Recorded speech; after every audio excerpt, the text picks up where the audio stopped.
to give everybody an opportunity to introduce themselves if you want to. So Dennis, do you want to introduce yourself? Sure. I'm Dennis Franzway. I'm with EnviroMine in San Diego. And Graham? Yeah, hi, I'm Graham Stevens. I'm with CESP Consulting, also based in San Diego here. And Steve? Steve Ward, Pavement Recycling System. We have 2 branches in Escondido and Oklahoma. And Bryce? Good morning, I'm Bryce Bossler with the Bossler Group. I do a lot of entitlement work in the county of San Diego. And Julie? Julie McCall, Helix Environmental.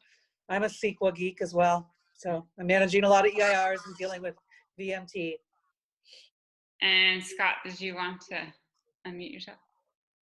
I'm Scott with CESP. I'm focused on air quality, GHG, HRA, or CEQA. Okay, Maya? I'm with CESP Consulting also in the San Diego office and primarily do CEQA work. All right, so I'm going to share my screen. Thank you guys for coming. I appreciate joining us today, and we will get started with the presentation. All right, so we're going to talk about VMT as it applies to quarries through the benefit of our expert panel here. We'll go over a large, specifically to how you apply it to quarries.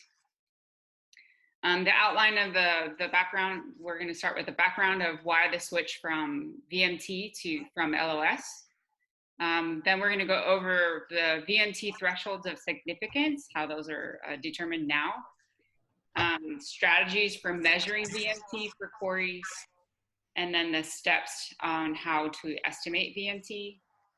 And then we're going to go into some conclusions and takeaways, and then go for questions and answers. All right.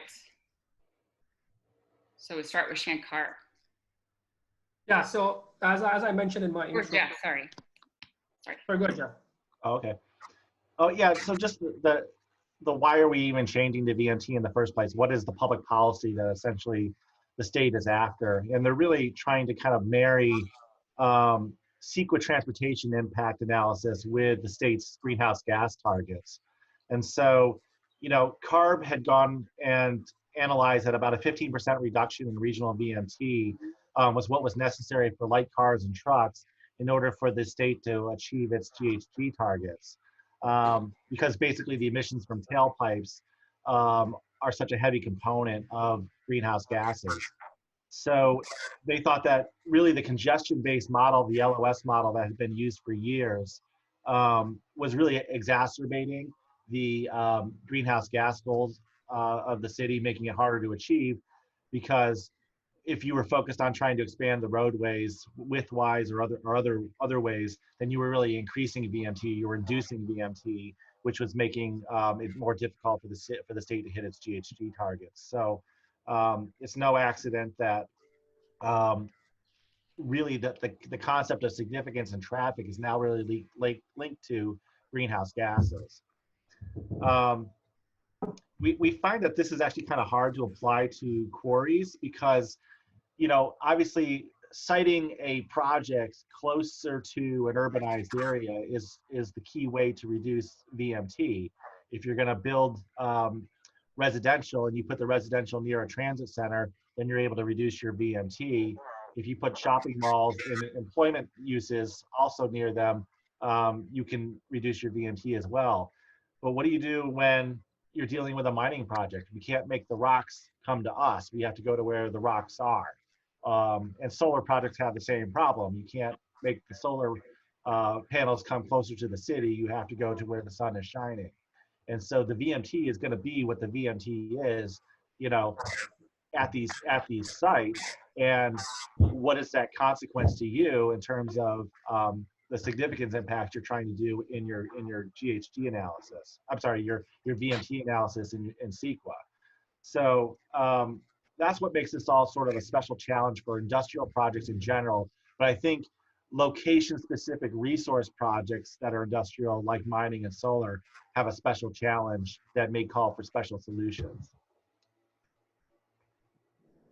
So in that aspect, guys, as we all know, Senate Bill 743, which is the nexus of all of this change, because Senate Bill 743 changed CEQA on its head, level of service, which was a CEQA transportation impact, to VMT. Starting July 1, VMT will be the CEQA transportation impact mandated by the state, and all agencies are in the process of developing their guidelines and standards as we speak. And US will not be the CEQA transportation impact. The agencies may still require level of service analysis for general plan, community plan compliance, to make sure that the local access and transportation improvements required by projects are constructed. But from a CEQA perspective, level of service is no longer the metric starting July 1. So that begs the question, what happens to projects that are already in process? So that's where it gets a little challenging, because we are, for the project that I'm working on, and a couple of projects that Jeff, Chris, and I are working on, we are doing the dual track approach of doing level of service as well as VMT, and sometimes looking at significance at both levels, just to make sure that when we go to council or a planning commission approval, we are covering both angles. But that's where the grandfathering of the projects, and right now in between, because the agency is still trying to, like County of San Diego, still not have their VMT guidelines yet out there. We're doing the dual track approach. And as part of the agencies trying to develop their VMT guidelines, the Office of Planning and Research, which is called the OPR, came up with a technical advisory in like December 2018.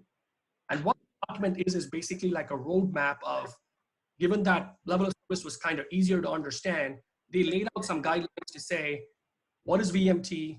How do you measure VMT? And what kinds of projects require VMT? As Jeff just mentioned, you could have a project that generates 50 trips. Does that require you to do VMT analysis? You could have a project that is a public facility. For example, it could be a library. It could be a park and ride lot. It could be a transit center. So OPR came up with some screening thresholds. So when our development projects come forward, you can see there's a few thresholds that's inside the advisory, and the agencies are going to adopt those to say, does this project, can that be concluded without doing a detailed VMT analysis that is presumed to have no transportation impact? Because it's either located in a transit area, or it's a small project, or it's maybe a public benefit project. If none of these criteria are met, then you go to the next level of analysis to actually quantify what the VMT of that project is. And lastly, when OPR talks about vehicle miles traveled, most projects, whether it's residential or office or retail, the predominant class mix is light truck trips. But when you talk about quarries and like manufacturing or warehousing, that class be there, in the sense that it may flip that you have some employees, but OPR does not get into what happens if you have a project with a truck. So, it would be incorrect to assume that you can just ignore your truck trips completely, knowing that that's your primary generator. So I'll turn it over to Jeff to give you the CEQA angle on that argument. Hey, Maya, Maya, can you mute yourself? Oh. For some reason, I can't mute you, but there's a lot of feedback coming from that one. Okay. Thank you. So basically, CEQA requires you to analyze the whole of the project. And we don't skip analyzing heavy truck trips when we're dealing with noise or air quality. And so it's sort of this gaping hole in your CEQA analysis if you skip it when it comes to your transportation impacts. And that there's this thought out there that you may have seen where some people are saying, well, the technical advisory really is focused on cars and light trucks, so I really just need to focus on those kinds of trips and not heavy truck trips. SB 743, which is the law, says that you measure VMT not just for car and light truck trips. It just says you measure VMT. So the OPR technical advisory, if it takes a lighter look at that, that's fine, except the OPR technical advisory is not the law. SB 743 is the law. And so I guess you could basically virtually raise your hand if you think that you want to be the test case of the project that never analyzed 95% of your actual trips to your site, that you did analyze in noise and you did analyze in air quality, but you just skipped it in transportation. We see that as a pretty risky proposition if you're trying to hang on to your entitlements in a CEQA challenge, and think that instead of just going along with what OPR has suggested in looking at just light trucks and trips, that you really are better off defending yourself in coming up with a methodology that does address your heavy truck trips.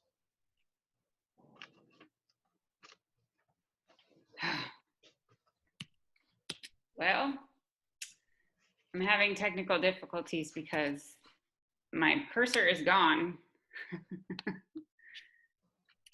There we go. You back? Can you see it now? There. There.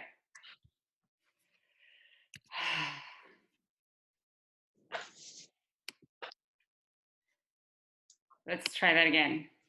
Sorry.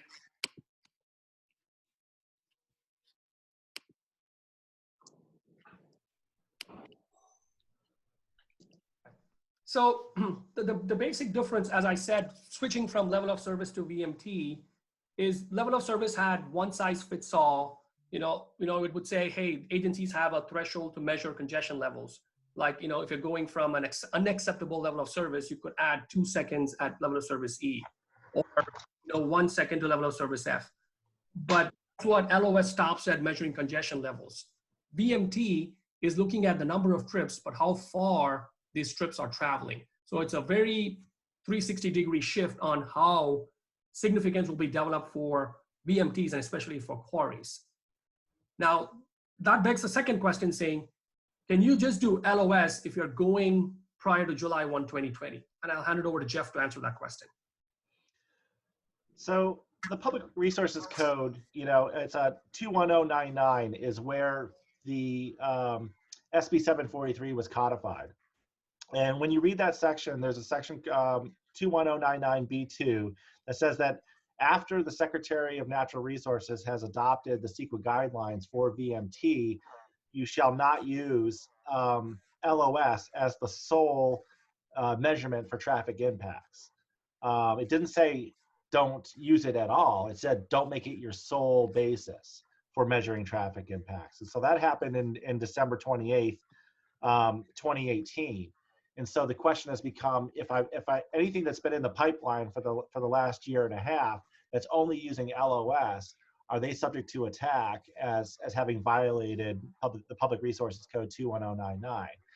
And I think that there's risk to that. There was a case where a project was challenged, and the judge said, well, I understand that the traffic impacts, the opponents think that the LOS was done incorrectly, but it seems to me that the law here is saying that they don't have to follow LOS.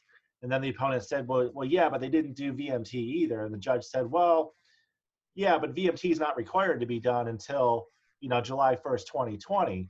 So the judge held that basically the lead agency was in the sweet spot where they couldn't really be liable.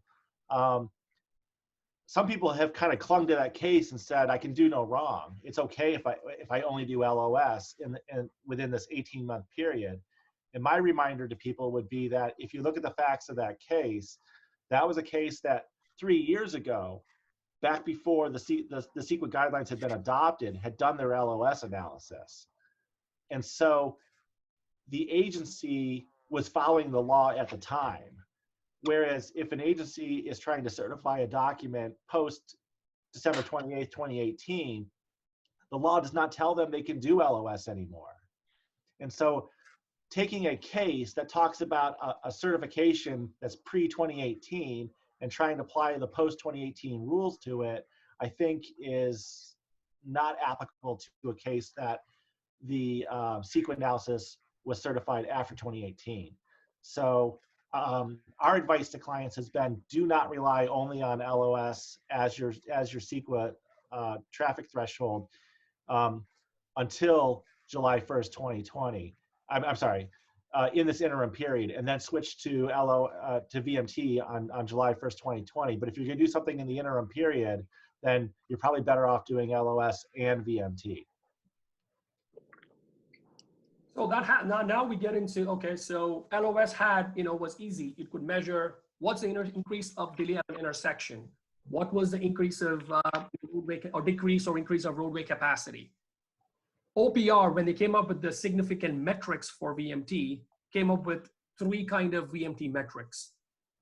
VMT per capita, that's typical applicable to residential projects. VMT per employee for office, employment projects, or total VMT, which measures the change in VMT for retail projects. And then I'll turn it over to Jeff now to talk about the de minimis screening threshold for projects that are, smaller in scale. So we just sort of scared everybody into saying, well, don't just rely upon LOS if you've got an active project right now that's about to go out and about to go out before July 1st, 2020. If we have to create a VMT threshold, what should we use if our agency hasn't adopted a threshold yet? Well, the way the law works, you're allowed to do project-specific thresholds. And when you do a project-specific threshold, you have to rely upon some expertise out there. And so the OPR technical advisory becomes a source of expertise for you to justify thresholds. And that's why OPR put it out, is they were trying to give the lead agencies guidance, or projects that want to do VMT early would have some guidance to go off of that had some expertise behind it. And one of the ones that we thought was interesting, because we don't want every project in the future to always be an EIR. You want to be able to say that there are some projects that are just so small that they don't have a significant impact, because we still want to be able to do MNDs. So the thinking at OPR on how to create a de minimis threshold was really to tie it to the traffic that's generated by a 10,000 square foot commercial structure. And you say, well, why did they pick 10,000 square feet? Well, that is the square footage that you could build and still qualify for a categorical exemption. And the categorical exemption for the fellow CEQA geeks out there is 15301E2. And if you remember, you cannot qualify for a categorical exemption unless the Secretary of Resources deems that category to have no possibility of a significant environmental impact. And so back when this 10,000 square foot concept, de minimis concept was created, there was no way that could have been created unless the Secretary of Resources said there was no possibility of a significant impact. So what OPR did is they said, well, what is the traffic that's generated by a 10,000 square foot commercial project? And they came out with a range of 110 to 124 ADT. And the advice in the OPR threshold or advisory document is to say, just measure your ADT and figure out if you're below 110. If you are, then you're fine. Intellectually, I have a little bit of a problem with that, because the whole point was to shift to VMT. And just because they converted a square footage requirement to an ADT requirement doesn't seem to me like you're actually talking in the language of VMT anymore when you're trying to say that your project's impact is below level significance. So our thought on it was, let's just take the OPR technical advisory one step further. Say, in my jurisdiction, that could be San Diego, that could be Riverside, that could be Orange County, wherever it is, what does the average regional VMT per trip mean for a commercial project in there, and multiply that number by the 110 ADT. So the numbers in San Diego are changing, but the 2012 numbers were 26 miles per trip. So that would give you a 2,860 VMT threshold, de minimis threshold, if you were going to apply something right now. I would hold off on using 2,860 as your number, because literally today, I believe Sandag is coming out with their new VMT averages for San Diego. but you understand the concept of just because OPR tells you that, measure your trips, and if you're below 110 ADT, doesn't necessarily mean that's going to line up with the law. And I would prefer that we talk to the courts in the language of VMT, not in the language of ADT anymore, because I think it'll project opponents will probably seize on the idea of that ADT threshold is just inappropriate. I don't care if OPR thought it was the de minimis threshold. Now, going back to the 15% below. So the OPR technical advisory, as I said, came up with 3 different buckets of VMT per capita, VMT per employee, and the total VMT. What do you measure that against? Because level of service had, you could apply a 2-second delta before you deem an impact significant, or you have a 0.01 or 2 increase in volume to capacity ratio before you deem an impact significant. On a VMT, that threshold, according to the Senate Bill 743, is 15% below regional average. Now, the word regional is very critical here because, it's very, on an urban setting like City of San Diego, for example, the region is the county and the city's portion. But OPR and Senate Bill 743 gives a lot of power for lead agencies to adopt their own guidelines and thresholds. And the word region is subjective now, because what I'm hearing from the county of San Diego's perspective is one size fits all does not apply, because a person in the city of San Diego, and if the regional mile average for an employee is 26 miles, but if a person is living in the back country, is that right to apply the 26 miles to that office project that's not located in the downtown area? So the county of San Diego or lead agencies have the option of defining the region to say, we have the county's portion, the unincorporated portion, or the sub-region portion. So they could, for projects, define what that 15% below VMT number is based on where the project is located.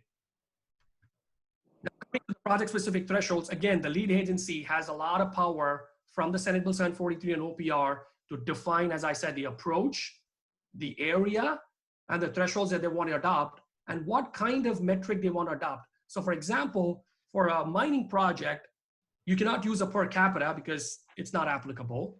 The VMT per employee, you could just have 10 employees in the mining project. That's not a good fit. So what kind of VMT analysis you would do for atypical mining projects atypical projects that do not fit any of these categories? And that's why we thought the change in total VMT for quarries is the way to go, because we have a full area over which the project affects the behavior. Because for example, if you're importing sand from Lake Elsinore or Mexico, that is the VMT without the project. And if you're sourcing the sand is getting imported from a local source, that is your VMT with the project. And what we measure is the total change in VMT. To give you a quick example, if there's a community, let's say in Mission Valley, they're not a home improvement store like a Home Depot, and people are going to either Mira Mesa or they're going to Sports Arena to shop for, home improvement goods. You put the use within the community, so the residents that are traveling 40 miles now to get that product travel shorter distance. So we measure the VMT without the project, and we measure the VMT with the project, and we measure the delta.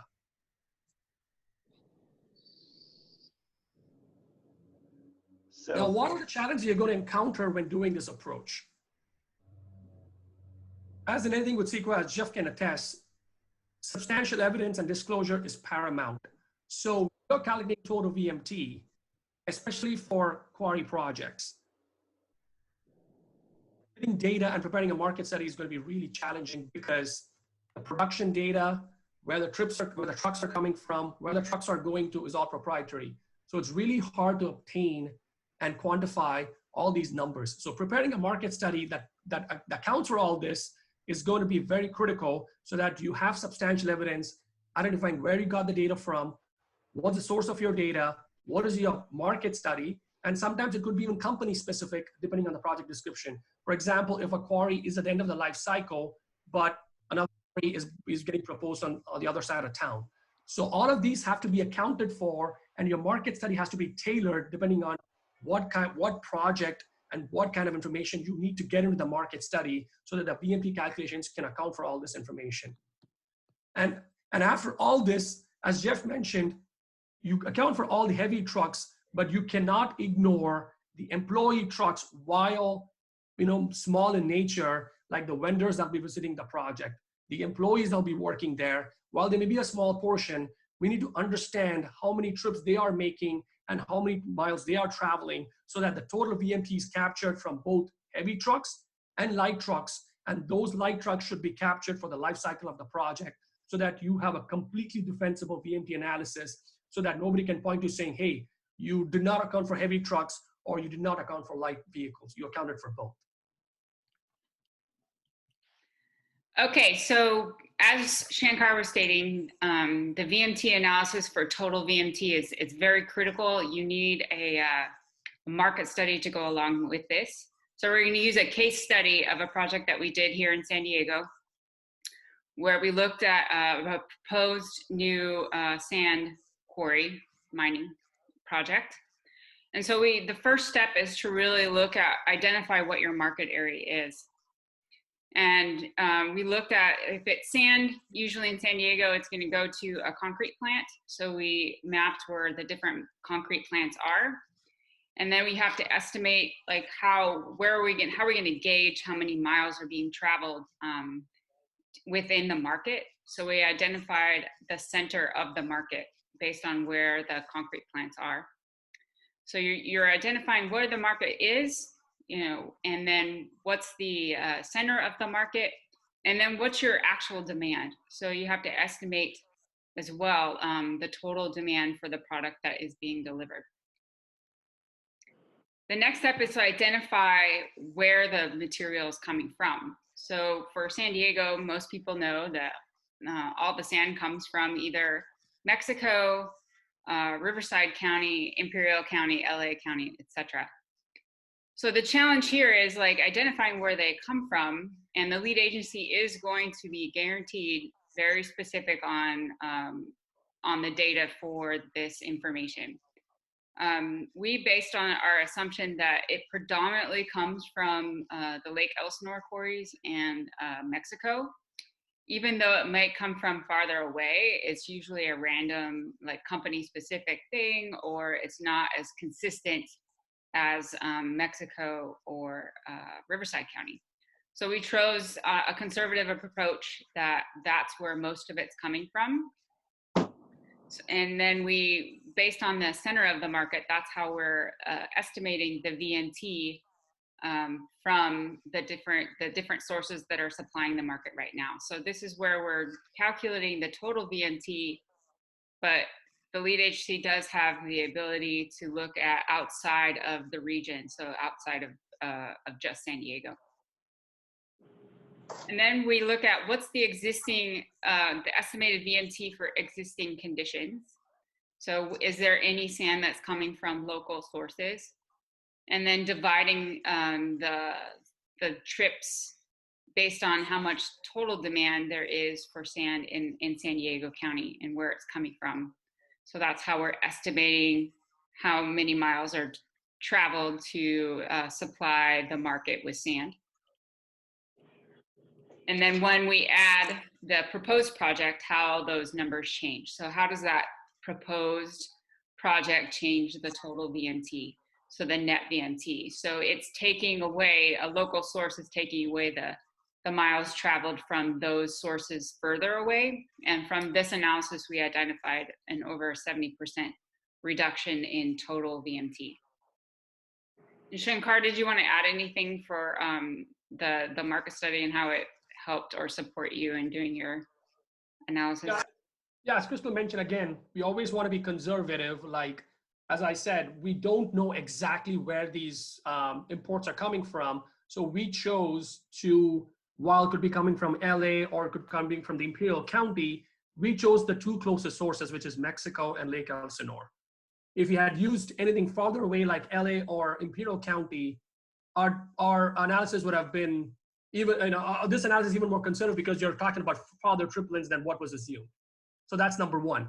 And this is perfectly acceptable from a CEQA approach because in an OPR document, it clearly cites the example where they call it the food desert example, or I call it, from my personal experience, I call it like the Home Depot example, where you are trying to measure the total change in VMT with and without the project. Given that a mining project cannot qualify on any of those typical buckets of VMT per capita or VMT per employee. So basically, this is a case study for a sand mining project, but for anything in this industry, whether it's a concrete plant, asphalt plant, a hard rock quarry, really these same steps apply and based on the same assumptions, like identifying where the market is, what's your demand in that market, where are the existing sources to the market, how is the existing traffic that's supplying what your project is doing acting, where is it coming from, where's it going, and then how is your specific project going to impact that total VMT.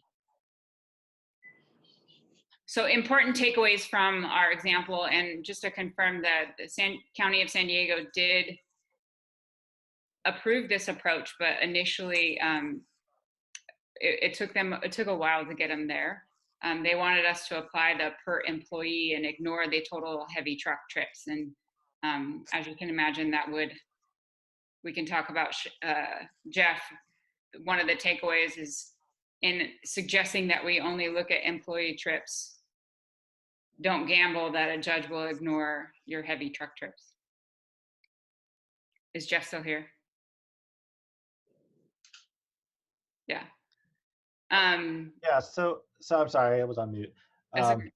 Because the gardener's outside, and I feel like I'm in a Saturday Night Live skit where all the things that happen on a call were actually happening to me this morning. So yeah, if the Public Resources Code is not telling you that there's an exception where you only have to deal with light trucks and cars, I don't know that I would gamble. And we don't have to gamble when we have good facts on the ground. And if the good facts on the ground are that your mine is the mining equivalent of a food desert, and you're displacing trips that would otherwise come from farther away, you've got a good story to tell, and you don't need to take the gamble that OPR is taking. As we reviewed lead agency VMT thresholds, as Shankar was saying, per capita or per employee don't fit mining projects. So you do definitely have to use a total VMT, which requires a bit more information to help you substantiate that. And each lead agency has their own ability to adopt their own project-specific thresholds, but it is the burden on you to show them how. So as you're working through your project, it is very important to go hand in hand with the lead agency to show them the approach that we've applied here or a similar approach. And your mining project is likely saving VMT from longer distances, but again, you have to have a market study or data to prove that, and so that you can have substantial evidence that is defensible if you are challenged in court. This is challenging, but we're here to help with questions. I'm going to, does Shankar or Jeff, did you want to have any closing comments? Just that if you're trying to talk your agency into the concept of a project-specific threshold, you might want to have a couple of CEQA guideline sections with you. And so you would turn to CEQA guidelines 15064.7b, 15064b, and 1604d. And when you read them, it sort of brings to light why it is you're doing the market study. It says, that the agencies have the flexibility to adopt a project-specific case-by-case CEQA threshold when in the agency's careful judgment, based to the extent possible on scientific data, the agency concludes that it's appropriate because CEQA has recognized that an ironclad definition of significance is not always possible. So to me, the key phrase in that CEQA guidelines section is based to the extent possible on scientific data. So you don't need perfect data, right? You don't need metaphysical certainty of how much sand is coming out of each mine, but you need to make reasonable assumptions and be able to back them up in your market study. And then the fact that your traffic study is relying upon an expert's market study gives the traffic engineer the cover to say, I relied upon substantial scientific data to the extent that it was available. And now I'm making a careful judgment as to what the significance threshold should be. And so a lot of what we've been talking about in this thing is trying to show the judge or show the agency, we line up with what the CEQA guideline says you're supposed to do when you're setting a project-specific threshold. And I'll just add one more thing. I mean, as staff engineer, I get this asked a lot. If it's a typical project like residential or a mixed-use project, the method to do this VMT is not similar to this. What we do is we take that data and we ran it into a traffic or transportation demand model. You know, where it knows where people live, they know, where people are traveling, past surveys have been done. That model has a good idea of giving us a VMT output for typical projects. But that traffic demand model is not suited to run VMT analysis for quarry projects across different jurisdictions, potentially between Orange County, Riverside, San Diego, because that traffic model is local only to the San Diego County and our extents here. So that requires you to do this manual, manual calculation relying on the market study, because a regional travel demand model would not be able to handle this kind of detail. All right, I'm going to stop sharing so I can see everybody, and then we are going to start with questions. So Scott has the first question. What are your thoughts on considering the planned increase in demand within the region as a planned amount and discounting the VMT reduction to account for the plan? When you thoughts on considering the planned increase in demand, do you mean like as demand increases for sand? Like per capita? Oh. Yeah, well, the per capita demand is actually going down in San Diego County. And we did consider that for cumulative projects and stuff like that, we did consider as demand is going up, how is that going to change VMT as well? And that does impact the analysis a little bit, but because you're only really considering what's being produced by that one site, the changes in demand, as long as don't necessarily create as much of a decrease in VMT as you would think, because you're limited to what is that proposed project supplying. But you do account for the changes in demand over time. I think you account for the plan, the changes in demand over time, because like many traffic analyses, you're not just taking one snapshot in the near term, you're also looking at the cumulative. And so if you say cumulative is a certain year range, you want to see what the demand is at that time. And when your mine is displacing sand that would have to be imported in the future scenario, you're able to take into account that future demand at that time. But it isn't important for us to not try to, it gets really difficult to say, we are trying to measure what percentage of the total we are reducing by doing our project. We're trying to say, within the bucket of sand that my mine can reduce, what is the effect of that? Because as Crystal was saying, if the amount that's being imported is so large and your project is doing a very good thing by shortening it, but the percentage by which you shorten it is so small, you wouldn't have that 15% reduction. But if you analyze it based upon the bucket of sand that's coming out of your project, that's where you get to these 70% levels. So there's some really careful analysis and math that goes into the methodology on this, that you could think you're following the methodology and you look at your results and you're like, why do I only have a 10% decrease? And if you work the numbers the right way and you focus on the bucket, boom, you've got 70% reduction. And so that this concept of how big is the total demand can really affect that percentage reduction if you're not careful how you do it. And we tripped ourselves up on that in our first run, and we all looked at it and said, what's going on here? The light bulb finally went off, and we said, oh, we gotta look at the bucket from our project, and boom, we were up to 70%. So it's a relevant issue, and if you're not careful, you can get tripped up by it. So Scott continues, we've approached Sandag about putting economic demand model for construction aggregates in the RTP. Did that include imports? Would that help or hurt us when determining the VMT reduction? Depends on what economic model you're relying on, and if it's accounting for imports. Because if you're only looking at the per capita demand in San Diego County based on what's being produced, it depends on what you're using.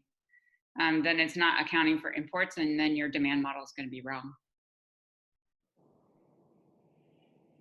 And we can talk more, Scott, over that. Does anybody else have a question? I have a question if nobody else does. Anybody else? I just have a quick comment on the Sandag model for Scott. I mean, I've been running Sandag models for over 16 years now. So it does do, again, this is no knock on Sandag, but that model is robust. But some of the outputs that you get, I wouldn't be relying on such finite details in terms of trying to get a VMT reduction for construction aggregates, because we are having even a hard time trying to quantify regular cars and regular land uses, let alone these complex projects and complex materials and VMT reductions associated with those. So I would rather do this the market study way and the way that we present it, rather than relying on the travel demand model, because it's struggling to even give us a VMT per capita that makes sense even for small residential projects, let alone mining projects. Good point. So Shankar, I have a question. Traffic impact fees. Yes. How will you still need to do LOS to calculate that, or how are we going to do that with VMT? So in terms of traffic impact fees, LOS will be required, Crystal, for just to analyze, as I said, general plan, community plan consistency, so that if a community plan or general plan says, hey, you would need to widen this road or add a turn lane, that's where that LOS analysis will be required. From a traffic impact fee perspective, let me give you an example of what the city of San Diego is doing, and which is still not yet adopted, but obviously it's going to get adopted here very soon, maybe in the next month or so, is they split the city of San Diego into 4 zones. So if you're in the downtown area, you're within transit, your VMT, presumed to have no VMT impact, it's all fine. But if you're, I think the zone 4, I think, is further into the city of San Diego, what it looks like is there's nothing much you can do from a VMT perspective, because if you have a VMT impact, there's only so much you can do to reduce those impacts. You can offer transit subsidies to employees. You can offer, ride sharing services, or you can offer, carpool, vanpool, something like that. But if you're not able to bridge the gap, City of San Diego is saying, don't even bother with mitigation, just pay us a flat fee for this zone. And I don't know what that fee is, but it could be related to VMT per trip, even though it's or a fee per trip, even though it's a VMT impact, because there's nothing much a project can do in that area. So I don't know where the county is going, but I do know that they are going to segregate the county into the regular region, the unincorporated area, and several sub-regions. And if you have a project in the several sub-region, again, I'm just speculating, they're going to say, try to mitigate your VMT impact. Maybe not possible because you're in Borrego Springs and you can't do much. What you need to do is, it's going to be $1 per trip, and that's what you need to pay. Very similar to the TIF program, but instead of mitigating your VMT impact, you just collect the money to just say, okay, you paid your VMT fee and you're fine. Anybody else have a question? I have one more. So Jeff, what keeps you up at night when you think about the change to VMT? I think the thing I worry about most, and maybe we covered a little bit on this call, was that people are just going to go along with the OPR technical advisory. They're just going to kind of read that and say, well, that's what OPR thought, and not put the critical analysis into what does the statute say. Because your opponents are going to look at the statute. Your opponents are going to be looking for ways to use this against you.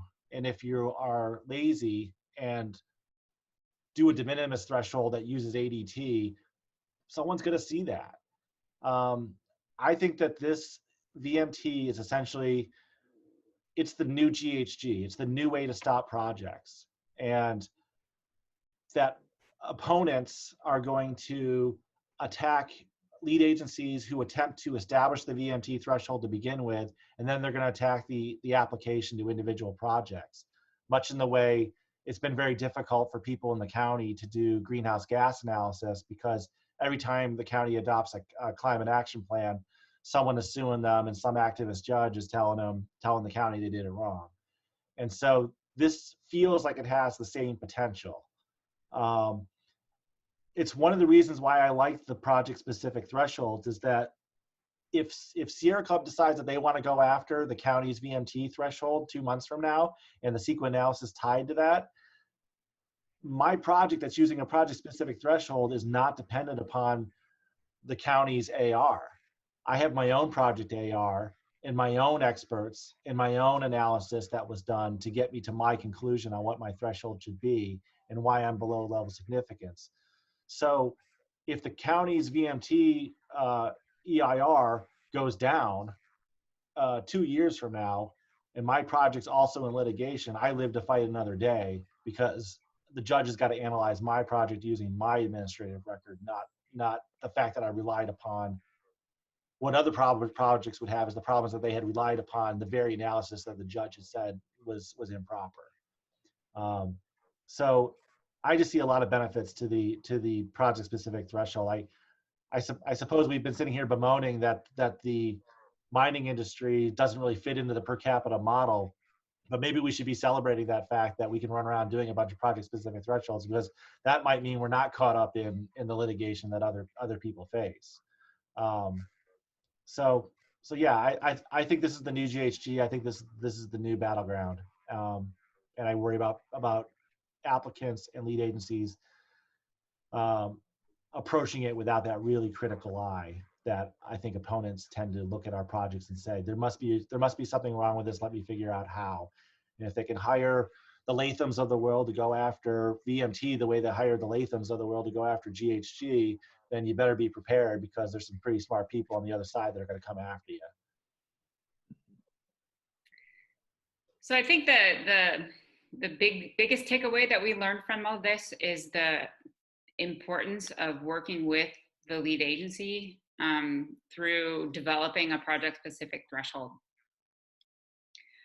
Because without having done that with the expertise of Jeff and Shankar and having good data, then they would have applied the other thresholds to the quarry, or they would have applied a threshold that didn't make sense to our industry. So as you're going through your projects, just remember, lead agencies have the flexibility to determine their own project thresholds. It will take some time to get them on board and having them educated about the industry. There's not a whole lot of understanding of how our industry works and how material is transported. And they are going to be adopting thresholds on July 1st. So if they haven't even thought of this type of project and how it would apply in their thresholds, it might be even more important to come to them early in the process to make sure that you have a project-specific threshold that will work for your project. And just to think about, like, there's ways to be strategic and how to really celebrate that the industry doesn't create demand, it responds to demand. And we're not going to start permitting projects everywhere that most of the time it's because you're filling the gap somewhere and reducing the vehicle miles traveled as a result of that. So we might as well celebrate that with good information and making sure that we get our reductions For Steve Ward, I wanted to throw out the concept of if you were recycling aggregate on site, whether or not we could frame that as mitigation. You know, Well, because I was going to ask how this affects existing facilities. Are they going to take another look at us under VMT? In Chula Vista, we have a very small 5-acre site, and we recycle asphalt and concrete. nobody can touch you unless you need a new discretionary approval. So If something were to, if we were to allow our permits to lapse or something like that, we could. Don't do that. Don't let those permits do that. lapse. And if you need so this isn't someone to analyze the life of your permits, let's talk. I mean, I listened. I sat in on the governor's office of research, and it is a way to. They're using it as a way to discourage development, especially they want you to build in city center and around transit and all that. Yeah, which is why I think when the county divides itself up into 5 different zones and has 5 different averages, that's going to catch the attention of the Sierra clubs out there, and we could see litigation on the overall VMT, which again, if you've got a project specific threshold, you're sort of immune from that. Yeah, if you want to build a single family housing development out in the boonies, you're going to have a hard time. Yeah. Maybe, but if those developers have smart attorneys and smart traffic engineers, we've got ways to make it work. Our minds are already turning. I promise you that. And I try to be optimistic, and as far as agencies, Caltrans and these people, when they're trying to get their, it's going to be very difficult for them to build new lanes. But when they're working on their projects and they have to go through CEQA approval, the fact that we recycle and a lot of times on site, there could be a silver lining to this. Yeah.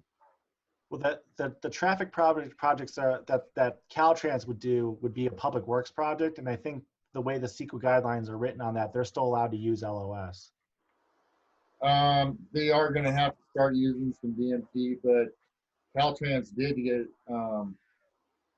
they don't have to start dealing with it until September instead of July 1st. Somehow they got to push back. Just heard that a couple days ago. All right. Anything else? All right. Thank you so much for joining, everybody. I hope this was helpful. And if you have any questions, feel free to give us a shout. This will be recorded, so it'll be up if you need it. Maya, did you have something? No. Okay. That's his job. Yeah. Thank you. Thank you, guys. Thank you. It was very Have a great helpful. Friday. Thank you. Thanks, everybody. It was great. Take care. Thank you. Be safe.